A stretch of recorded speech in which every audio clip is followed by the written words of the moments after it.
Hey everybody, Captain B-Nard back here with another Wi-Fi battle. So, today we have a battle against Luffy. Alright, so there you can see, looking at his team, it is pretty interesting, pretty original, which is very cool, of course. So looking at my team, it is the same team I was using in the last battle. So, what do I want to lead with here is the question. And I think the best answer is actually going to be... I don't know, actually. That is a good question. I think we're going to go with the Cresselia in this one.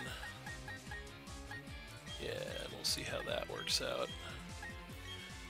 And also, once again, you may have noticed I changed the soundtrack once again, because I can do that. So yeah, here we go. So it looks like he's going to lead off with the Rotom. Kind of expected that, honestly. So not terrible with me with the Cresselia lead here. So how do I want to tackle this is the question. I think the best thing I can do... Actually, I don't really know what the best thing I could do is, because if he's rocking a trick set, that could be no bueno. He could Volt Switch, obviously. There's a lot of things he could do, so I think probably the safest thing we can do is just go for a Psychic, so that's what we're going to do. And he's going to go ahead and Trick, of course, so that is not great for us. So he is going to give us a Choice Scarf and take our leftovers, so that's not great. So we are going to get a Psychic on this thing, so we actually get some pretty decent damage on this thing, knock it down to by about a third. Then he is going to get some HP back with the leftovers. So we're Choice Scarf Cresselia now, so that's actually not great, but it is what it is. So I guess we're just going to go ahead and click Psychic again, because why not, as we do outspeed thanks to the Choice Scarf. So Psychic is actually going to knock this thing down to about a quarter HP there, and we do get a special defense drop as well, which is nice. He goes for a Hydro Pump, and so we do take that pretty well, actually, and then he's going to get some HP back with the leftovers. So he's definitely not going to be able to take another one of those from that range, but not really sure what he has to switch into that. It would definitely be nice to be able to see the team preview still, as we can't in this generation. I guess I should really start taking a picture of that or writing it down or something. But anyway, this is free battle, so it is what it is. I'm just going to go ahead and click Psychic again in case he stays in, and of course he is not going to want to stay in and lose the Rotom, so he's going to switch into the Sableye. That's what he has. So, yeah, Psychic not going to do anything to this thing, of course. So, I think we are definitely going to want to switch out on this thing, and we're just going to go ahead and... I think we're going to switch into the Miltank, actually. So that's what we're going to do. So, there it is. And he's going to go ahead and Rain Dance. That's kind of interesting. So, yeah, the rain is going to be up. That is very interesting for the Ludicolo, most certainly. So, not really sure what he's going to want to do here, to be honest. I don't know if he's going to want to just straight up switch into that thing. That seems like kind of a risk on his part. So I think we're actually just going to go ahead and try to set a curse up and see what happens. So he's going to go Will-O-Wisp, so that kind of sucks. So he's going to land that to burn us, so that's going to cut our attack, of course, which is unfortunate. We are going to get the first curse here to give ourselves that attack and defense increase, so if we get a couple of those up, that will mitigate the attack drop from the burn, which is nice. And then we do take burn damage, of course. So I'm assuming this thing probably can't do much to us, although this time around he may want to switch. So he might try to switch here, but even so, we could, I don't know, it's going to be a tough call, actually. I'm thinking he might actually try to switch, so do we curse or do we body slam is the question. I think we actually just body slam here, anticipating the switch.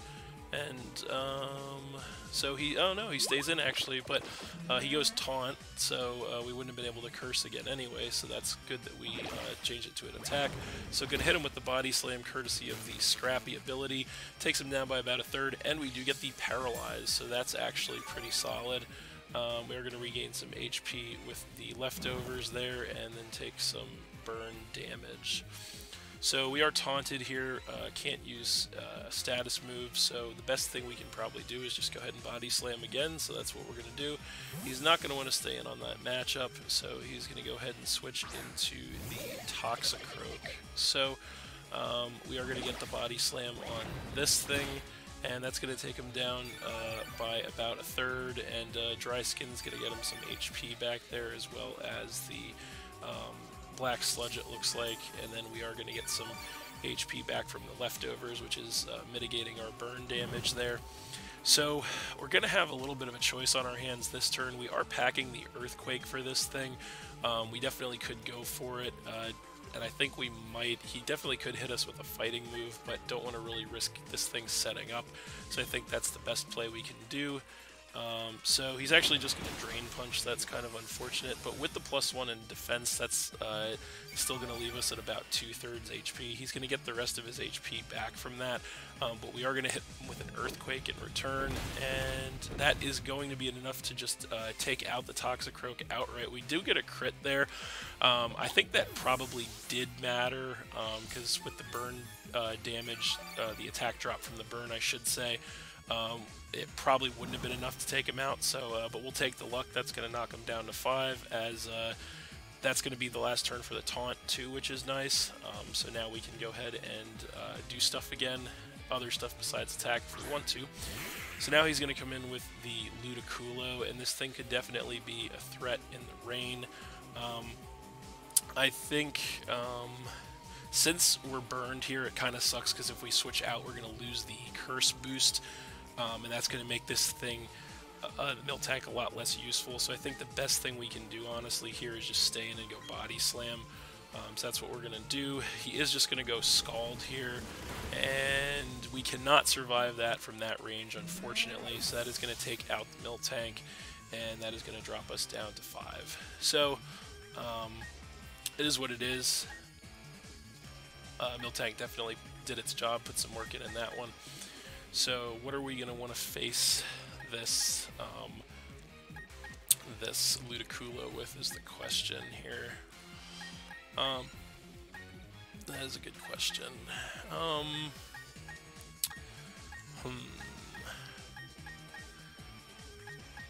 Wish I knew how many turns of rain he had left, because that would make our decision as well. I think the best thing... I think the best thing we could do is probably go Venomoth, so that's what we're going to do. So yeah, going to come in with the Venomoth here. And so once again, we have a choice to make. He definitely... we could definitely try to set up the Quiver, although I think at +1, I don't think, if the rain lasts, I don't think we're going to outspeed him with the Quiver Dance. So I think the best thing we can probably do is just Bug Buzz, so that's what we're going to do. And if he stays in, it'll do a massive amount of damage, but no, he's not going to stay in on that matchup. He is going to switch, and he's going to come in with the Pachirisu. So, yeah, we're going to go ahead and hit this thing with a Bug Buzz, and it is going to take him down by a little less than half, so pretty decent damage. And then he's going to get some HP back there with the leftovers. The rain is still up, so, yeah. So what do we want to do with this thing is the question now, and I think, don't really know a ton about Pachirisu, to be honest. I know you don't see it very often, although I have been seeing it more often now than I have been at all ever before. But nonetheless, I think we're just going to go ahead and we're going to switch into the Donphan here, because I don't know that this thing can really do much aside from electric attacks. So we're going to go ahead and switch directly into the Donphan. And he is going to go Nuzzle, so not going to do anything to us there. And that is finally going to be it for the rain, so that's good. as he is going to regain some HP here with the leftovers once again. So I think this turn he's probably not going to want to stay in on this matchup, so going knockoff is probably the best play we have, so we're going to do that. And he actually does stay in, goes for a sweet kiss and misses, so that's interesting. We're going to hit this thing with a knockoff and get rid of its leftovers, which is nice.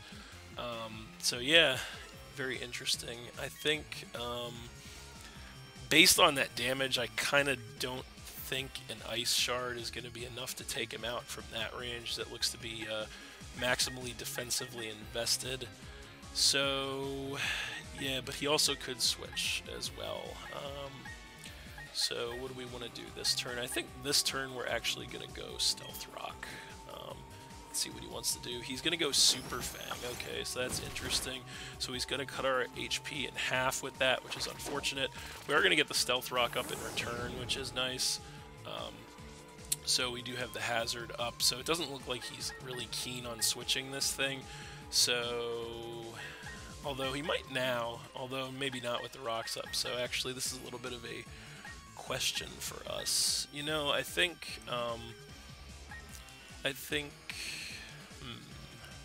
what do we want to do here? I think we just want to go knockoff again, actually. So that's what we're going to do. And no, he is keen on staying in, so he's going to go Sweet Kiss. And that is going to confuse us. But wait, we do actually have the Lumberry on deck, so we're going to go ahead and snap out of the confusion immediately and go knockoff. And that knockoff will be enough to get rid of that Pachirisu from that range and knock him down to 4. So interesting turn of events, but we do come out on top of that one, which is always good. So we'll see what he wants to bring in response. And it is going to be the Ludicolo once again. So he is going to take some Stealth Rock damage from that. And the rain is not up, which is definitely a good thing. So I don't think we want to stay in on this matchup. We're going to want to get out. And I think the best thing we have to answer this thing is going to be the Empoleon. So we're going to go ahead and switch into that. And yeah. So there it is. And he is going to go ahead and Scald, so that is completely fine. That's going to do not much to us. And no burn is good, and we are going to get some HP back with the leftovers. So, yeah, now I can't imagine him wanting to stay in on this matchup, quite honestly, but who knows what he'll want to bring in. So, yeah, I think actually, just in case he does stay in though, I think we're actually going to just click Ice Beam here. And no, he's not going to want to stay in on that matchup. And he is going to go ahead and switch in with the Tauros, so that's interesting. So he is going to take the Stealth Rock damage, and he gets the Intimidate to lower our attack, not going to matter since we are a special set. And we're going to go Ice Beam in return. And that is going to knock this thing down to about a third HP, as we do get more HP back here from the leftovers. So, not really sure what this thing's going to want to do to us, but we definitely want to save Empoleon for later, I think. So, yeah, I think we're actually just going to go ahead and switch back into that Cresselia this turn, that Choice Scarf Cresselia that he gave us. So, there it is. And he's going to go Earthquake, so that's good. Not going to hit us thanks to Levitate. So I think, obviously we can't go for any setup moves since we are Choice Scarfed, so I think we're just going to go ahead and click Moonblast in case he wants to switch here. And he actually stays in and goes for an Assurance, so that's interesting. That's going to knock us down a little below half. We're going to go for a Moonblast in return, and we are max special attack, so that is going to be enough from that range to knock out the Tauros and drop him down to 3, so that's pretty nice for us. So now he's going to go ahead and come back in with the Sableye. That's kind of interesting. So he takes the Stealth Rock damage. We're just going to stay in and go Moonblast on this thing. He's probably going to want to go Rain Dance again. There's nothing I can do about that, and unfortunately that is exactly what he's going to do, to go ahead and set up the rain for the Ludicolo on the way out, essentially. So yeah, nothing I can do about that. I am going to Moonblast him in return, and the Moonblast will take care of the Sableye from that range, and that will knock him down to just 2. So Choice Scarf Cresselia here, putting in some good work, but unfortunately he was able to get the rain up. So yeah, now we'll just see how he wants to play it, and so he's actually going to come in with the Rotom, so that's kind of interesting. So he's going to take the Stealth Rock damage there, and that's a little surprising. Not sure why he would do that, but yeah, I'm just going to stay in and go Moonblast again, because why not? I am Choice Scarf, and I'm going to outspeed that Rotom and Moonblast it, and the Choice Scarf Cresselia taking out the Rotom with that Moonblast, going to knock him down to just 1 there. So yeah, I'm fine with that. That works for me. So the last one is going to be the Ludicolo. So he's going to come in with that, take some Stealth Rock damage. So he is set in the rain, obviously, so it's going to be a little bit of an interesting situation here. I don't know that there's really much of a point in switching, quite honestly. So I think we're just going to stay in and go Moonblast again, obviously. He does outspeed us in the rain, despite the Scarf on our part, and he gets a crit there to take out the Cresselia and knock us down to 4. I do think that mattered because we are max HP and we had about half, so I think that crit definitely did matter, but that's fine. Crit for a crit, essentially. So what do we want to face this thing with is the question, and I think Empoleon is actually the most fit to handle this thing, so we're going to go ahead and come in with the Empoleon, and we're going to go ahead and click Ice Beams here and see how much damage we can get. He's going to go Giga Drain, so that's not great. That is going to do quite a bit of damage, and also put him back up near full health. So we're going to go Ice Beam in return, see how much damage we can get, and it does a decent amount. A little more than what he's regaining with the Giga Drain, so we should be able to hopefully wear this thing down. We're just going to keep going for Ice Beam, no reason not to at this point. So he is going to Giga Drain again, and that's going to put us down to about 1/3 and put him back up to about 3/4 health. We do hit him with the next Ice Beam here, and that is going to take him a little below half, and we get the freeze. Okay, so that is pretty sweet for us. So we get the freeze there. That is nice. We're going to get some more HP back with the leftovers. So I think he can automatically melt the freeze by going for Scald, but that means he can't go for Giga Drain, which is nice. We're just going to go for the next Ice Beam, and yeah, that's exactly what he's going to do. He's going to Scald to unfreeze on turn 1, and it is not quite enough to take us out, actually, so that's pretty sweet. So we are going to survive in the red, go for the next Ice Beam, knock him down into the red, but he does survive, unfortunately, and then we do get some more HP back with the leftovers. So we're definitely just going to stay in an Ice Beam again. We're not going to be able to take another attack, but that's okay. He is just going to Scald one more time, and that will be enough to go ahead and take care of our Empoleon, dropping us down to 3, but that's okay. We have a number of options here that are fit to handle this thing, and I think the one we're going to choose is going to be the Venomoth to come back in here. We are Focus Sash, so we know we can survive anything he does, and we're just going to go ahead and click Sludge Bomb here, and in the rain he's definitely going to outspeed us. He's going to hit us with that Scald, and it's going to knock us down to 10 HP. We do survive, don't need to trip the Sash. He actually gets the burn, but it's not going to matter. We go for the Sludge Bomb, and from that range that will be more than enough to finish off the Ludicolo, and that is game. Alright, so we're going to win that one 3-0 against Luffy, but that was actually a really good match, a very competitive, lower tier match, which is of course what I love to see. So we are going to go ahead and quit.